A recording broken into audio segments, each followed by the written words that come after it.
এই মন্দির দর্শন না করলে জীবনটাই বৃথা। কেন এমন বলছি? কারণ ভারতের দক্ষিণাংশে কর্ণাটকে সুব্রহ্মণ্য স্বামী মন্দিরে আমি চলে এসেছি।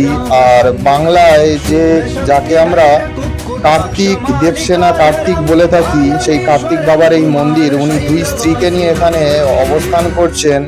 এক স্ত্রীর নাম দেবসেনা ও আর এক স্ত্রীর নাম বল্লী।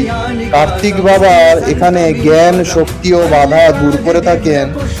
এই ভারতের দক্ষিণাংশে ভগবান বাবা কার্তিককে সর্পরাজ দেবতা রূপেই দেখা হয়, কারণ উনি সর্পরাজদের বাঁচিয়েছিলেন গরুরের হাত থেকে। এখানে আপনারা নবগ্রহ মন্দির দেখলেন।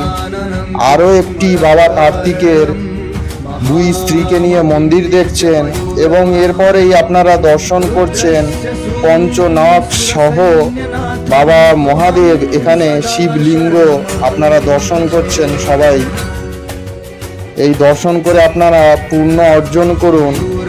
আর কর্ণাটকে এটি আমি যখন মন্দিরটায় এসেছিলাম তখন আপনাদের দর্শন করানোর জন্যই আমি এই ভিডিও নিয়ে এসেছি। আর আপনার এখানে বাসুকি নাগ দেবতা, নাগরাজ, মা মনসার উদ্দেশ্যে, পঞ্চনাগ, অষ্টনাগ, সগ নাগ দেবতার উদ্দেশ্যেই আপনারা এই ভিডিওটি দর্শন করুন এবং আপনাদের সর্ব মনস্কামনা পূর্ণ হোক।